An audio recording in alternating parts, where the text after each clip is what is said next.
주의 성분 0개, EWG 그린 등급, 그런데 피부가 뒤집혔다고요? 천연이라 더 위험할 수도 있습니다. 병풀 추출물 80% 진짜 뜻을 알면 놀라실 겁니다. 요즘 진료실 오시는 분들 중에서 스마트폰부터 딱 꺼내시는 분들 계시거든요. 화장품 전성분표나 성분 분석 앱 화면을 좀 보여주시면서 원장님 저 이 성분 다 확인하고 그린 등급으로만 바꿨는데 왜 더 뒤집어졌을까요? 이런 질문 종종 하시죠? 네, 맞습니다. 피부가 예민해질수록 성분에 더 집착을 하게 되니까 그런 건데요. 주의 성분이 하나도 없다는 마크를 보면 마치 무자극 안심보증서를 받은 것처럼 든든하시긴 할 겁니다. 그런데 의외로 성분 앱만 믿고 화장품을 바꿨다가 오히려 피부염이 심해져서 내원하시는 분들도 적지 않아요. 좋은 성분을 찾으려는 노력 자체는 정말 좋은 습관입니다.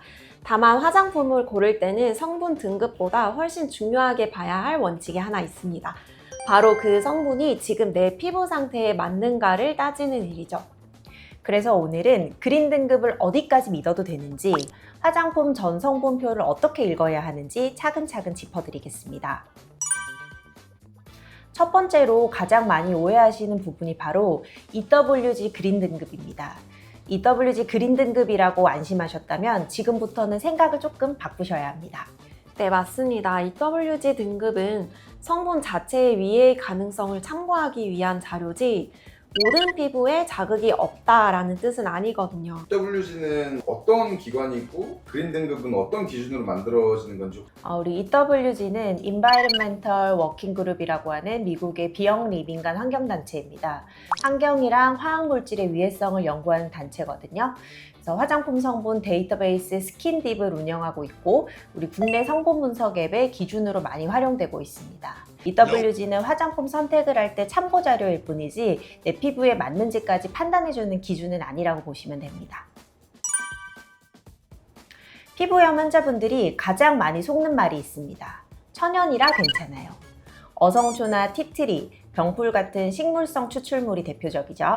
네, 그런데 식물에서 얻은 성분이라고 해도 피부 입장에서는 결국 하나의 화학 물질일 뿐입니다. 오히려 향이 강한 식물 추출물이나 에센셜 오일에 예민하게 반응하는 피부염 환자분들도 꽤 계시거든요.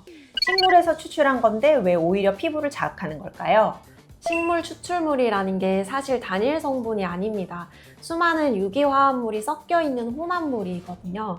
그리고 추출 과정에서 알레르기를 유발할 수 있는 물질까지 함께 딸려 들어오는 경우도 있어요. 염증이 있는 피부는 이런 것들이 필터링 없이 그대로 흡수되면서 접촉성 피부염이나 알레르기 반응으로 이어질 수 있습니다.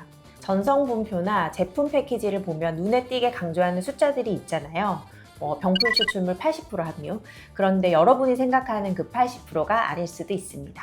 숫자가 크니까 왠지 원액이 통째로 들어간 것 같고 효과도 훨씬 좋은 것 같은 느낌이 있죠. 근데 이게 소비자분들이 생각하시는 진짜 원물의 함량은 아닙니다.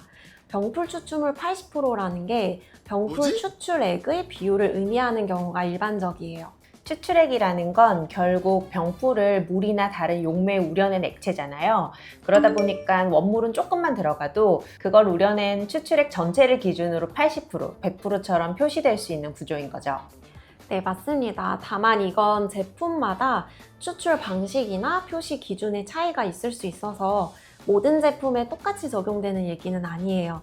실제로 원물 함량이 더 높은 브랜드도 분명 있고요. 중요한 것은 숫자가 크다고 유효 성분이 그만큼 많이 들어있다고 단정 짓기보다는 이게 어떤 기준으로 계산된 숫자인지 한 번쯤 생각해 보는 것이 현명하다는 점입니다. 요즘 화장품들 보면 땡땡 성분 무첨가라는 문구를 전면에 내세우는 제품이 정말 많습니다. 파라벤 프리, 페녹시 에탄올 프리 같은 문구가 적혀 있으면 왠지 더 안전해 보이는데요.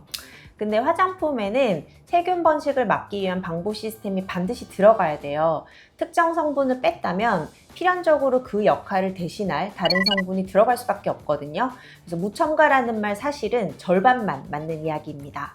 천연 에센셜 오일도 마찬가지로 주의가 필요합니다.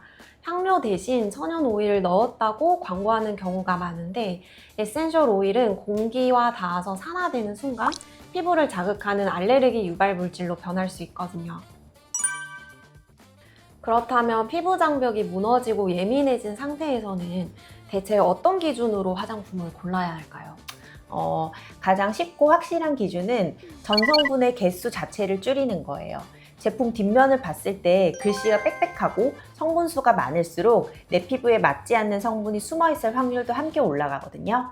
피부염을 앓고 계신 분들이라면 기능성 성분이나 화려한 추출물들이 잔뜩 들어간 제품은 피해 주시는 게 좋습니다. 대신 보습과 장벽 보호라는 기본 역할에 충실하고 성분 가짓수가 비교적 단순한 제품을 선택하시는 게 훨씬 안전합니다. 그리고 새로운 화장품을 쓰실 때는요, 아무리 그린 등급이라 해도 바로 얼굴에 바르지 마시고 이 귀 뒤쪽이나 팔 안쪽 같은 부드러운 살결에 먼저 발라보는 패치 테스트를 꼭 거치시는 게 좋습니다. 패치 테스트는 보통 하루에서 이틀 정도 작은 부위에 먼저 사용을 해보시고 붉은기나 가려움, 따가움 같은 이상 반응이 없는지 확인한 뒤에 얼굴에 사용하시는 것을 권해드려요. 특히 피부염이 있는 분들에게는 이 짧은 과정 하나가 생각보다 훨씬 큰 차이를 만들어냅니다. 소비자들이 전성분표를 볼 때 뭐 어떤 순서나 어떤 위치를 눈여겨서 봐야 될까요? 이게 사실 엄청 많이 써 있잖아요. 앞쪽에 써져 있는 성분일수록 비중이 높은 경우가 많고요. 다만 미량으로 함유되어 있는 성분들은 순서가 정확하지 않을 수가 있어서 뒤에 있다고 해서 꼭 영향이 없는 건 아닙니다.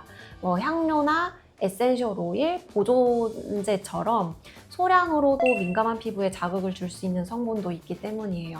특정 성분 하나보다는 전체적인 성분 조합을 보고 또 내 피부에 반복적으로 자극을 주는 성분이 있는지 확인하는 게 중요합니다.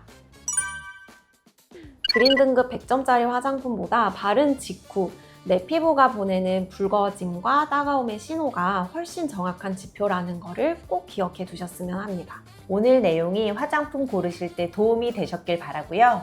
피부 관련해서 궁금한 점 있으시면 언제든지 댓글로 남겨주세요. 그럼 좋아요와 구독 부탁드리고 저희는 다음 시간에 더 유익한 정보로 찾아오겠습니다. 감사합니다.